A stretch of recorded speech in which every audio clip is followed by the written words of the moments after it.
गरीब पिता के बच्चों की जिंदगी। आज मैं अपने बेटे के लिए कप केक लाया हूँ। रात के 10 बज रहे हैं, कहीं सो ना गया हो। चलो अब जाकर देखता हूँ, तब पता चलेगा।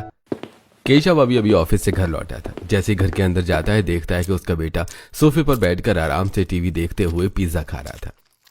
अरे इतनी रात को पिज्जा? हाँ पापा, आज पिज्जा खाने का मन था। देख लो जी, अपने बेटे को दिन ब दिन खराब और जिद्दी हो रहा है। एक नहीं सुनता, खाना नहीं खा रहा था, पूरा घर सिर पर उठा रखा है पिज्जा के लिए। अरे तो क्या हुआ भाग्यवान, राहुल बेटा जो मांगे उसे दिया करो। हमारा इकलौता बेटा है और मैं दिन रात मेहनत राहुल के लिए ही तो करता हूँ, तो जो इसे मन करे वो खिलाया करो।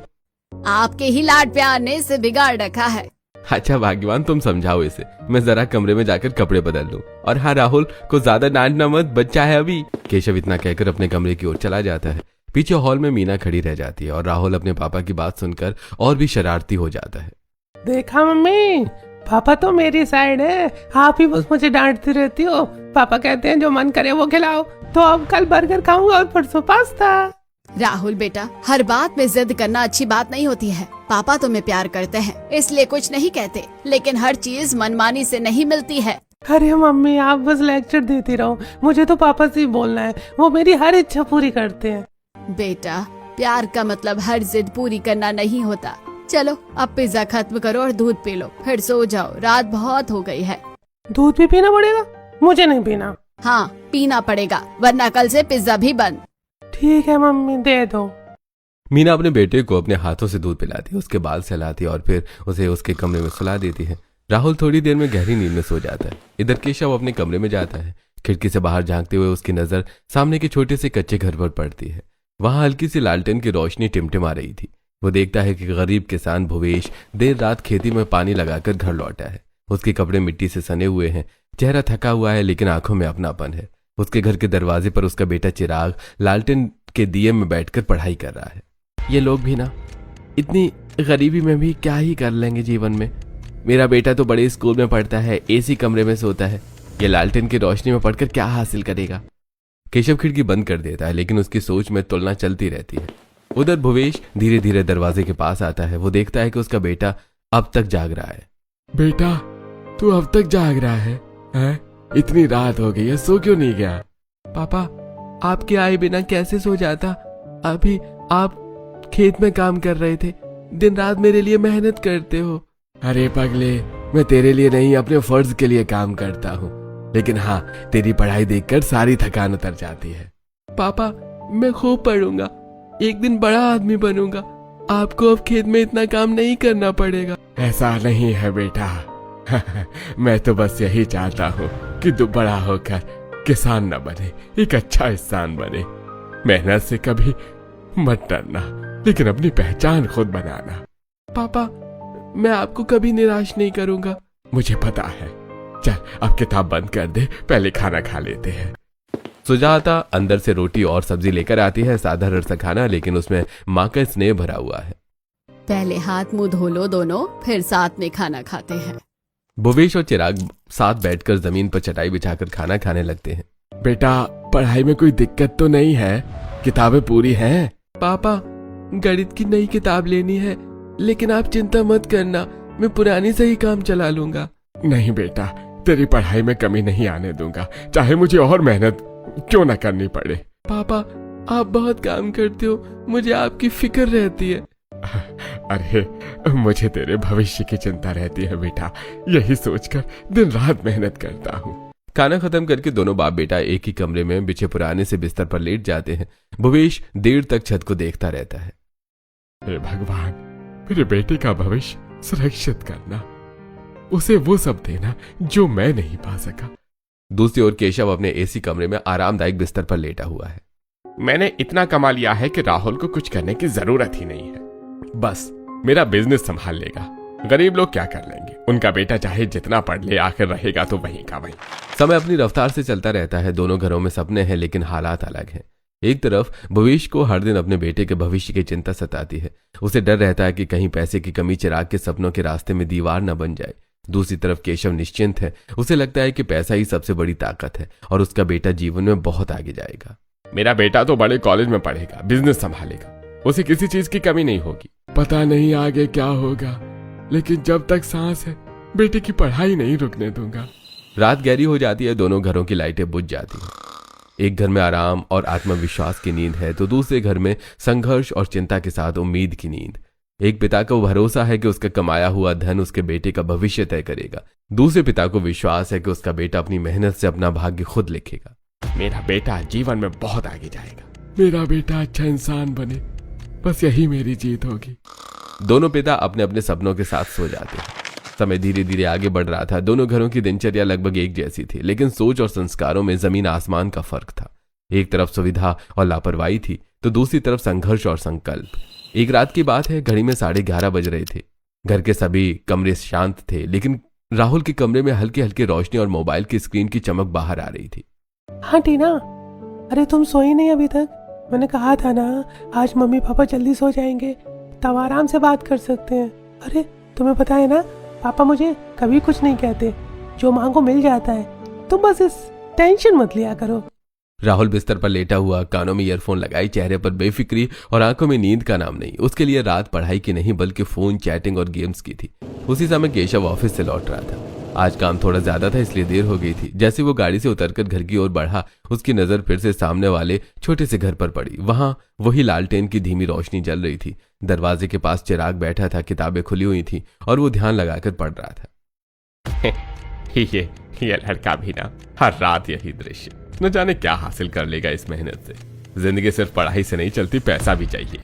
केशव घर के अंदर आता है। मीना हॉल में बैठी उसका इंतजार कर रही होती है।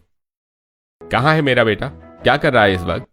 आप खुद जाकर देख लो, मैं क्या बताऊं। मैं तो इस नालायक से तंग आ चुकी हूँ। दिन में स्कूल, शाम को टीवी और रात को पता नहीं क्या करता रहता है कमरे में। क्या मतलब, पढ़ाई नहीं कर रहा क्या? पढ़ाई? उसे पढ़ाई से क्या लेना देना, फोन हाथ से छूटता ही नहीं। समझाओ तो उल्टा जवाब देता है। आप ही तो कहते हो जो मांगे दे दो। केशव के चेहरे पर हल्की चिंता की लकीर उभरती है। वो बिना कुछ बोले राहुल के कमरे की ओर बढ़ता है। जैसे ही उसके जूतों की खटखट की आवाज गलियारे में गूंजती है, राहुल चौकन्ना हो जाता है। ओह शिट, पापा आ गए। टीना, बाद में बात करता हूँ, बाय। राहुल फटाफट फोन तकिए के नीचे छुपा देता है, लाइट बंद करता है और आंखें बंद करके सोने की एक्टिंग करने लगता है। केशव दरवाजा खोलकर अंदर आता है। राहुल सो गया क्या? राहुल हल्का से करवट बदलता है लेकिन कुछ बोलता नहीं है। अच्छा है, कम से कम समय पर सो तो गया, कल स्कूल भी है। केशव कमरे की लाइट बंद करके बाहर निकल जाता है। जैसे ही उसके कदमों की आवाज दूर जाती है, राहुल धीरे से आंखें खोलता है। बच गया पापा, वो तो कुछ पता ही नहीं चला। वो फिर से फोन निकालता है। चैटिंग, कॉलिंग और फिर ऑनलाइन गेम्स। समय का उसे कोई अंदाजा नहीं। अरे यार, ये लेवल तो जीतना ही है, आज तो रात भर खेलूंगा। देखते देखते रात के 1, 2 और फिर 3 बज जाते हैं। राहुल की आंखें लाल हो जाती हैं लेकिन हाथ फोन से नहीं हटता। उधर केशव खाना खाकर अपने कमरे में चला जाता है। आदत के अनुसार वो खिड़की के पास खड़ा हो जाता है। बाहर ठंडी हवा चल रही थी। उसी समय उसने देखा कि खेतों की दिशा से भवेश घर की ओर लौट रहा है। उसके कंधे झुके हुए थे, कपड़े मिट्टी से भरे हुए थे, लेकिन कदमों में थकान से ज्यादा जिम्मेदारी थी। चिराग अभी भी जाग रहा था। जैसे ही उसने अपने पिता को आते देखा, वो दौड़कर उनके पास गया। पापा, पापा आप आ गए, देखो आज मेरा टेस्ट पेपर मिला है। अरे वाह, दिखा तो सही बेटा, कितना आया? अरे आप खुद देख लो पापा। भवेश लालटेन की रोशनी में पेपर देखता है। उसके चेहरे पर खुशी की चमक आ जाती है। अरे वाह, 100 में से 99 नंबर। अरे बहुत अच्छे बेटा, तूने तो कमाल कर दिया। नहीं पापा, इसमें 1 नंबर कम है। आप 100% मेहनत करते हो, दिन रात खेत में काम करते हो, तो मेरा रिजल्ट भी 100% होना चाहिए। देखना, एक दिन मेरा रिजल्ट पूरा 100% होगा। बेटा, मुझे तेरे इन शब्दों से ही 100 नंबर मिल गए। तू इतना सोचता है मेरे बारे में, यही मेरे लिए सबसे बड़ी चीज है। पापा, मैं मेहनत से पीछे नहीं हटूंगा, मैं आपको कभी झुकने नहीं दूंगा। ये दृश्य खिड़की से देख रहा केशव हल्का सा मुस्कुरा देता है। पागल हैं दोनों, 99 में भी कमी ढूंढ रहे हैं। जिंदगी में नंबर से ज्यादा पैसे की कीमत होती है, ये लोग समझते क्यों नहीं। उधर भवेश अंदर जाता है। सुजाता चूल्हे पर रखा साधारण खाना परोसती है। बहुत देर कर दी आज, थक गए होंगे। हाँ, लेकिन बेटे का रिजल्ट देख लिया तो सारी थकान उतर गई। पापा, आज हम सब साथ में खाना खाएंगे। तीनों जमीन पर बैठकर साथ में खाना खाते हैं। साधारण दाल रोटी, लेकिन उसमें अपनापन और सुकून था। बेटा, आगे की पढ़ाई और मेहनत बढ़ानी होगी। दुनिया आसान नहीं है, लेकिन मुझे तुझ पर भरोसा है। पापा मैं हार नहीं मानूंगा। खाना खत्म होने के बाद सब सोने की तैयारी करते हैं, लेकिन भवेश की आंखों में नींद नहीं है। वो छत को देखता रहता है। हे भगवान, मेरे बेटे की राह आसान कर देना, उसके सपनों को टूटने मत देना। दूसरी ओर राहुल थककर फोन हाथ में लिए ही सो गया था। सुबह स्कूल में उसे नींद आने वाली थी, लेकिन उसे इसकी परवाह नहीं थी। केशव बिस्तर पर लेटा सोच रहा था। मेरा बेटा जिंदगी में बहुत आगे जाएगा, उसे संघर्ष नहीं करना पड़ेगा, सब कुछ तैयार है उसके लिए। और उधर भवेश सोच रहा था, मेरे बेटे को सब कुछ खुद बनाना है, लेकिन उसकी लगन देखकर लगता है वो जरूर कामयाब होगा। एक घर में लापरवाही की रात थी तो दूसरे घर में सपनों और चिंता की। एक पिता को अपने पैसे पर भरोसा था तो दूसरे को अपने बेटे की मेहनत पर। अगली सुबह सूरज की पहली किरण के साथ ही दोनों घरों में दिन की शुरुआत हो गई। एक घर में सुविधाओं की भरमार थी तो दूसरे में सादगी और संघर्ष। गरीब किसान भवेश के घर में सुजाता रसोई में बाजरे की रोटी सेंक रही थी। चूल्हे की आंच पर रोटी फूल रही थी और पास में हरी सब्जी की सादी सी खुशबू फैल रही थी। चिराग बेटा आजा, नाश्ता तैयार है, स्कूल जाने से पहले कुछ खा ले। चिराग किताब हाथ में लिए बाहर आता है, लेकिन थाली में बाजरे की रोटी और हरी सब्जी देखकर थोड़ा सा मुंह बना लेता है। माँ आज फिर बाजरे की रोटी, मुझे अच्छा नहीं लग रहा रोज यही। बेटा बाजरे की रोटी से ताकत मिलती है, खेतों में काम करने वाले लोग यही खाते हैं, इससे शरीर मजबूत होता है। पापा स्कूल में सब बच्चे अलग अलग चीजें लाते हैं, कोई सैंडविच कोई नूडल्स, और मैं हमेशा यही। बेटा जो हमारे पास है वही हमारा सबसे अच्छा है। तेरे पापा तेरे भविष्य के लिए दिन रात मेहनत करते हैं, धूप में बारिश में खेत में खड़े रहते हैं, कभी खाने के लिए मुंह मत बनाया कर। आ बेटा, मैं अपने हाथ से खिलाता हूँ। देख, जब तू बड़ा आदमी बनेगा ना, तब हम भी तेरे साथ शहर के बड़े होटल में खाना खाएंगे, लेकिन आज जो है उसी में खुश रहना सीख। माफ करना पापा, मैं गलत था। आप इतनी मेहनत करते हो, मुझे शिकायत नहीं करनी चाहिए। यही समझदारी है बेटा। इंसान की पहचान उसके खाने से नहीं, उसके कर्म से होती है। चिराग चुपचाप बाजरे की रोटी खाने लगता है। उसके चेहरे पर अब शिकायत नहीं बल्कि समझदारी है। दूसरी ओर अमीर घर में सुबह का माहौल बिल्कुल अलग था। रसोई में तरह तरह के नाश्ते बन रहे थे। राहुल बेटा आज तेरे लिए पास्ता बनाया है और साथ में जूस भी है, जल्दी कर, स्कूल का समय हो रहा है। मम्मी मुझे पास्ता नहीं खाना, मुझे आज चॉकलेट पैनकेक चाहिए, और वो भी बाहर वाले कैफे से। राहुल रोज नहीं फरमाइश, घर में इतना सब बनाया है फिर भी। मुझे वही चाहिए, नहीं तो मैं स्कूल नहीं जाऊंगा। मीना के चेहरे पर बेबसी साफ झलक रही थी। ठीक है मैं अभी ऑर्डर कर देती हूँ, बस तू स्कूल के लिए तैयार हो जा। ऐसे दिन बीत रहे थे। राहुल की हर मांग पूरी होती और मीना की कोई बात नहीं चलती। वो अंदर ही अंदर परेशान होती जा रही थी। एक दिन सुबह मीना जल्दी में थी। सुने जी, आज मार्केट जाना है, आप जाते जाते राहुल को स्कूल छोड़ देना। हाँ हाँ छोड़ दूंगा, मेरा बेटा है। केशव बाहर गाड़ी निकालता है। पापा आज मैं इस गाड़ी से नहीं जाऊंगा। क्यों, क्या हुआ? मैं लैम्बोर्गिनी से जाऊंगा, मेरे दोस्त देखते रह जाएंगे, मुझे उसी से जाना है। ठीक है बेटा, अगर मेरा बेटा लैम्बोर्गिनी से जाना चाहता है तो वही सही। मीना दूर से सुन रही थी। ये ठीक नहीं है, बच्चा और बिगड़ जाएगा। अरे भगवान, हमारा बेटा है, उसकी शान में कमी क्यों हो। अगले दिन से राहुल के लिए लैम्बोर्गिनी और पर्सनल ड्राइवर तय कर दिया गया। स्कूल के बाहर चमचमाती लैम्बोर्गिनी रुकती है, सारे बच्चे देखने लगते हैं। देखा, मेरे पापा ने कहा था जो मांगूंगा वो मिलेगा।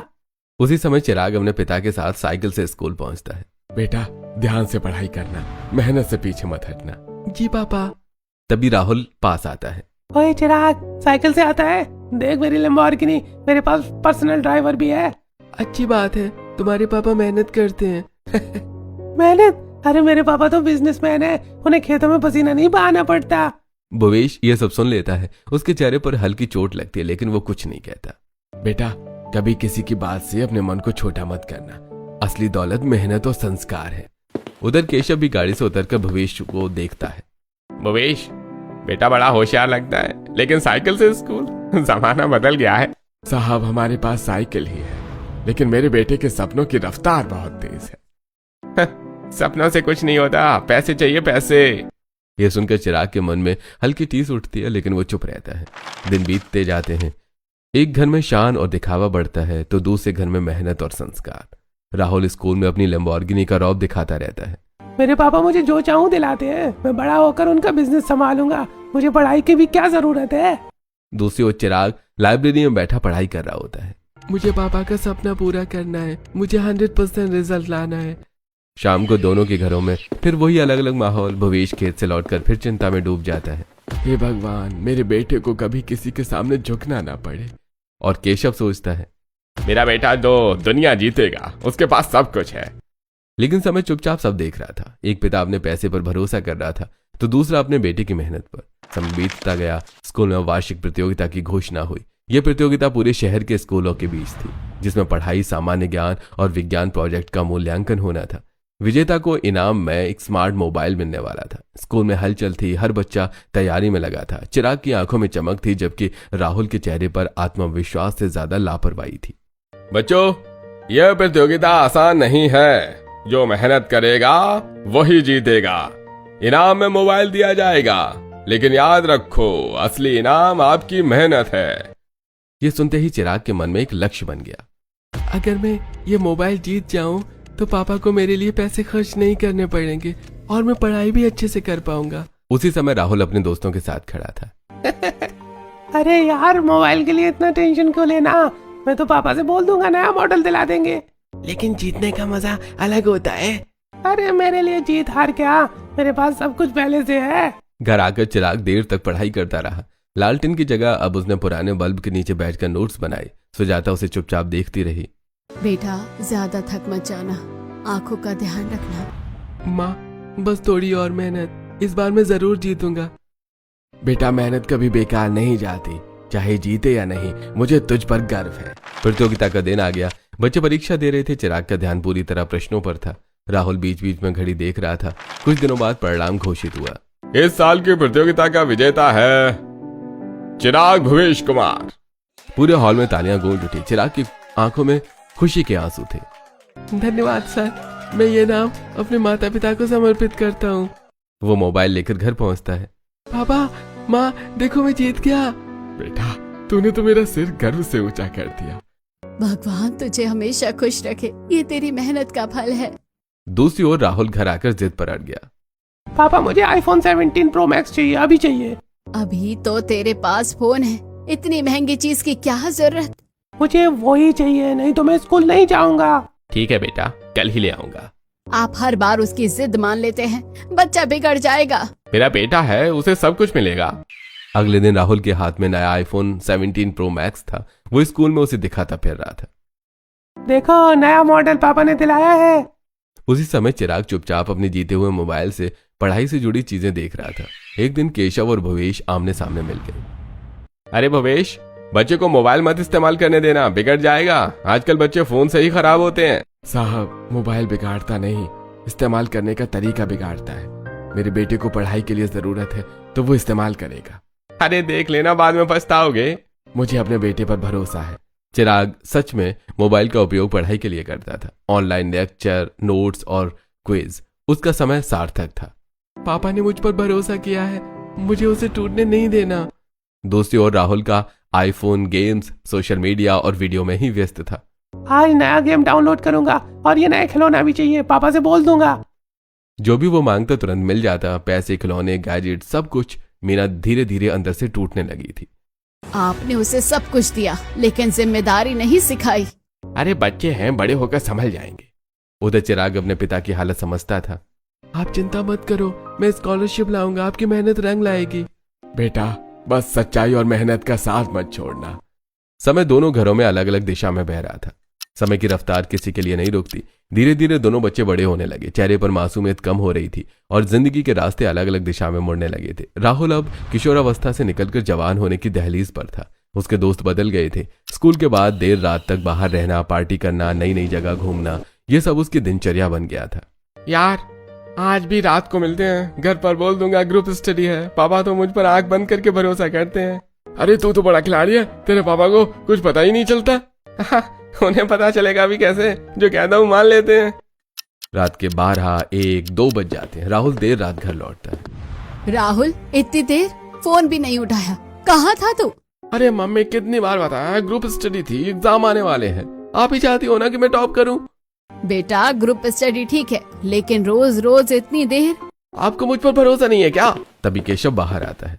अरे भाग्यवान लड़का, पढ़ाई कर रहा है, मेहनत कर रहा है, उसे क्यों परेशान करती हो? मेरा बेटा रात रात भर पढ़ता है। केशव की आंखों में गर्व था, लेकिन सच से वो अनजान था। दूसरी ओर चिराग अब कॉलेज जाने लगा था। दिन में कॉलेज, शाम को ट्यूशन पढ़ाना और रात में खुद पढ़ाई करना, यही उसकी जिंदगी थी। बेटा ज्यादा मेहनत मत कर, शरीर भी संभालना पड़ता है। पापा, आपने कभी मेहनत से मुंह नहीं मोड़ा, तो मैं कैसे पीछे हट जाऊं? बस कुछ साल और। भगवान तुझे सफलता दे, तू हमारा सहारा है।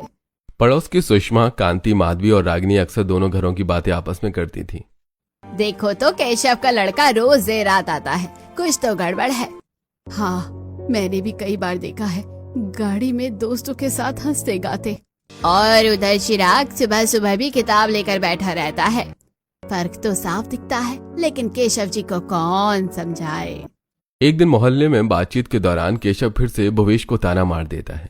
अरे भवेश, मेरा बेटा देखो रात रात भर पढ़ाई करता है, बड़े कॉलेज की तैयारी कर रहा है, और तुम्हारा बेटा अभी भी किताबों में ही उलझा। जिंदगी में आगे बढ़ने के लिए सिर्फ पढ़ाई नहीं, दिमाग भी चाहिए। साहब, मेरा बेटा अपने रास्ते पर चल रहा है, मुझे उस पर भरोसा है। भरोसा? अरे भरोसे से पेट नहीं भरता। भवेश चुप रह जाता है। उसके चेहरे पर दर्द था, लेकिन आत्मसम्मान भी। उधर राहुल की संगत और खराब होती जा रही थी। अरे चलो आज शहर के बाहर चलते हैं, घर पर बोल दूंगा प्रोजेक्ट वर्क है। तेरे पापा तो सच में बोले हैं। अरे भोले नहीं, मुझ पर फिदा है। सुबह 4 बजे वो घर लौटता है। राहुल बेटा, ये कैसी पढ़ाई है जो सुबह तक चलती है? मम्मी प्लीज ड्रामा मत करो।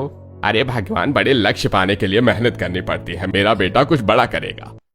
सुषमा एक दिन मीना से बात करती है। मैं समझती हूँ, मैं समझाती हूँ, लेकिन मेरी एक नहीं चलती। दूसरी ओर चिराग अपने पिता के साथ खेत पर भी मदद करता है। बेटा तू शहर जाकर पढ़ाई कर, खेत मैं संभाल लूंगा। पापा, जब तक आप मेहनत कर रहे हो, मैं भी पीछे नहीं हटूंगा। साल बीतते गए, दोनों बच्चे जवान हो गए। केशव के बालों में सफेदी आने लगी थी, लेकिन वो अब भी मेहनत कर रहा था। बस कुछ साल और, फिर राहुल बिजनेस संभालेगा। भवेश भी बूढ़ा होने लगा था। हाथों में पहले जैसी ताकत नहीं थी। अरे पता नहीं मैं कब तक काम कर पाऊंगा, लेकिन जब तक सांस है बेटे का सहारा बनूंगा। मोहल्ले वाले अब फर्क साफ देख रहे थे। देखना, असली परीक्षा भी बाकी है। हाँ, समय सबको आईना दिखाता है। राहुल अब भी अपने पिता को बेवकूफ बनाता रहा। ग्रुप स्टडी का नाम लेकर पार्टी, पढ़ाई का नाम लेकर मौज मस्ती। और चिराग अब भी किताबों में डूबा रहा। उसका लक्ष्य साफ था। दोनों पिता बूढ़े हो रहे थे, लेकिन उम्मीद नहीं छोड़ी थी। मेरा बेटा मेरा नाम रोशन करेगा। हे भगवान, मेरे बेटे को सही रास्ते पर रखना। एक घर में अंधा विश्वास था, दूसरे में सच्ची मेहनत।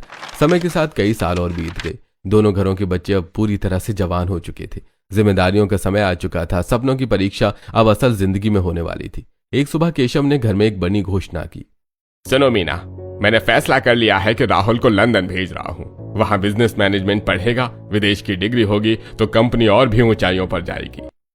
लंदन? इतनी दूर? क्या वो संभाल पाएगा खुद को? अरे मेरा बेटा है, उसे किसी चीज की कमी नहीं होगी। पैसे की चिंता मत करो, जो भी खर्च होगा मैं उठा लूंगा। पापा आप देखना, मैं लंदन जाकर लाइफ सेट कर दूंगा। यहाँ से बड़ी दुनिया है वहाँ। कुछ ही महीनों में राहुल लंदन चला गया और महंगे कॉलेज, नया अपार्टमेंट, लग्जरी लाइफ, सब कुछ उसके पास था। उधर भवेश के घर में अलग ही चर्चा चल रही थी। पापा, मैं IAS की तैयारी करना चाहता हूँ, देश की सेवा करना चाहता हूँ। यह आसान नहीं होगा, लेकिन मैं पूरी कोशिश करूंगा। बेटा ये बहुत बड़ा सपना है, लेकिन अगर तूने ठान लिया है तो मैं पीछे नहीं हटूंगा। बेटा, हम गरीब जरूर हैं, लेकिन तेरे सपने छोटे नहीं हैं। हम तेरे साथ हैं। चिराग शहर जाकर कोचिंग ज्वाइन करता है। फीस बहुत ज्यादा थी। पापा, कोचिंग की फीस बहुत है, रहने खाने का खर्च भी। अगर मुश्किल हो तो मैं पार्ट टाइम काम कर लूंगा। अरे नहीं बेटा, तेरा काम सिर्फ पढ़ाई है, पैसों की चिंता मत कर। लेकिन पैसे कहाँ से आए? खेत की आमदनी सीमित थी। एक रात भवेश और सुजाता आपस में बात कर रहे थे। सुनिए, इतना पैसा कहाँ से आएगा? घर भी चलाना है। हमारे पास जो आखिरी जमीन का टुकड़ा है उसे बेच दूंगा। वो जमीन? वो तो हमारे बुजुर्गों की निशानी है। जमीन से ज्यादा जरूरी बेटे का भविष्य है। अगले ही हफ्ते भवेश ने जमीन बेच दी। मोहल्ले में चर्चा शुरू हो गई। सुना है भवेश ने जमीन बेच दी है बेटे की पढ़ाई के लिए। इतनी बड़ी कुर्बानी? भगवान करे उसका बेटा कामयाब हो। असली माँ बाप वही है जो अपने बच्चों के लिए सब छोड़ दे। लेकिन केशव जी तो इसका मजाक उड़ाएंगे। और वही हुआ। भवेश, सुना है जमीन बेच दी? इतना भरोसा है बेटे पर? अरे आईएएस बनना बच्चों का खेल नहीं है। हाँ साहब, जमीन बेच दी, लेकिन मेरा बेटा कर दिखाएगा, मुझे उस पर पूरा यकीन है। अरे सपने देखना आसान है, हकीकत बहुत कठोर होती है। हकीकत मेहनत से बदलती है और मेरा बेटा मेहनती है। चिराग शहर में छोटे कमरे में रहकर पढ़ाई में जुट गया। दिन रात किताबें, नोट्स, टेस्ट सीरीज। माँ चिंता मत करना, मैं पूरी ताकत लगा रहा हूँ। बेटा खाना समय पर खा लेना और हिम्मत मत हारना। बेटा पैसे की जरूरत हो तो बता देना, मैं हर महीने भेजता रहूंगा। भुवेश हर महीने जैसे तैसे पैसे जुटाकर बेटे को भेज देता, कभी उधार कभी मजदूरी बढ़ाकर। उधर केशव हर महीने लाखों रुपए राहुल को लंदन भेजता। मेरा बेटा विदेश में पढ़ रहा है, खर्च चाहे लाखों का हो, मुझे फर्क नहीं पड़ता। पता नहीं वो वहाँ सही राह पर है या नहीं। उसे सब आता है, विदेश का एक्सपोजर ही अलग होता है। लंदन में राहुल की जिंदगी पढ़ाई से ज्यादा पार्टी और घूमने में बीत रही थी। पापा पैसे भेजते रहते हैं, लाइफ एंजॉय करनी चाहिए। इधर चिराग की जिंदगी सादगी और अनुशासन से भरी थी। पापा ने जमीन बेच दी, मुझे यह कुर्बानी बेकार नहीं जाने देनी। मोहल्ले में चर्चा जारी थी। देखना समय बताएगा किसकी मेहनत रंग लाएगी।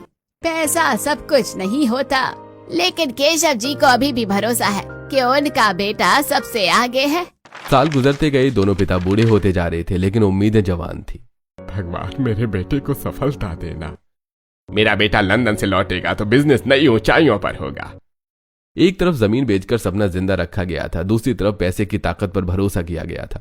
सालों की मेहनत, संघर्ष और इंतजार के बाद आखिर वो समय आ ही गया जिसका दोनों परिवारों को इंतजार था।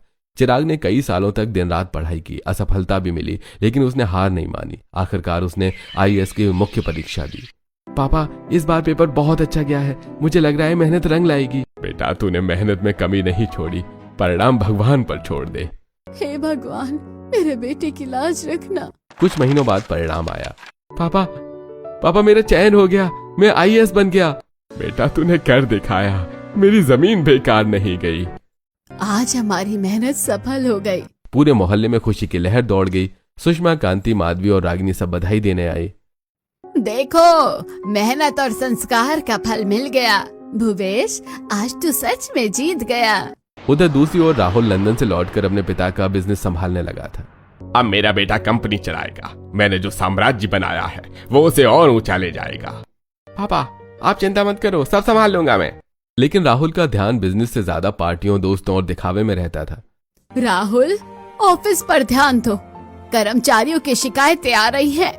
मम्मी इतना छोटा मोटा उतार चढ़ाव चलता रहता है। धीरे धीरे कंपनी घाटे में जाने लगी, कर्ज बढ़ता गया, सप्लायर पैसे मांगने लगे। राहुल ये क्या हो रहा है, अकाउंट में इतना घाटा कैसे? पापा मार्केट डाउन है, सब ठीक हो जाएगा। लेकिन हालात बिगड़ते गए। बैंक ने नोटिस भेज दिया, कंपनी की नीलामी की तारीख तय हो गई। मैंने जिंदगी भर की मेहनत से यह बिजनेस खड़ा किया था, अब सब खत्म हो जाएगा। काश हमने समय रहते राहुल को समझाया होता। खबर पूरे शहर में फैल गई। केशव का बिजनेस नीलाम होने वाला है। समय किसी का घमंड नहीं छोड़ता। नीलामी के दिन केशव बैंक के बाहर खड़ा था, चेहरे पर पछतावा और आंखों में बेबसी थी। थोड़ा समय दे दीजिए, मैं पैसे की व्यवस्था कर दूंगा। नियम सबके लिए एक जैसे हैं भाई। तभी वहां एक सरकारी गाड़ी आकर रुकती है। उससे आईएएस अधिकारी चिराग उतरता है। इस नीलामी की प्रक्रिया फिलहाल रोकी जाए, कुछ तकनीकी जांच बाकी है। जी सर। केशव और राहुल हैरान रह जाते हैं। चिराग तुम? अंकल कानून के तहत अगर रीस्टार्ट की संभावना हो तो नीलामी रोकी जा सकती है, मैंने वही प्रक्रिया शुरू की है। मैंने गलती की, मैंने पापा की मेहनत को हल्के में ले लिया। कुछ समय मिला, बिजनेस फिर से शुरू हुआ। भवेश मैंने जिंदगी भर तुम्हें नीचा दिखाया, आज तुम्हारे बेटे ने मेरी इज्जत बचाई, मुझे माफ कर दो। केशव पड़ोसी का फर्ज था और बेटे ने इंसानियत निभाई है। अंकल गलती हर इंसान से होती है, सुधार लेना ही असली जीत है। चिराग मैंने तुम्हारा मजाक उड़ाया था, आज समझ आया असली ताकत क्या होती है। अब मैं मेहनत करूंगा, अब सब ठीक हो जाएगा। उस दिन के बाद राहुल सच में बदल गया। वो ऑफिस में समय देने लगा, कर्मचारियों से सीखने लगा। आज समझ आया, असली दौलत पैसा नहीं संस्कार और मेहनत है, और असली जीत वही है जब सब साथ खुश रहे। मोहल्ले में फिर से खुशी लौट आई। अब कोई ताना नहीं था, सिर्फ सम्मान था। दोनों परिवार साथ बैठकर त्योहार मनाने लगे। समय ने सबको सबक सिखाया, घमंड टूट सकता है लेकिन मेहनत और संस्कार कभी नहीं हारते। और अब दोनों घरों में सच्ची खुशी बस गई थी।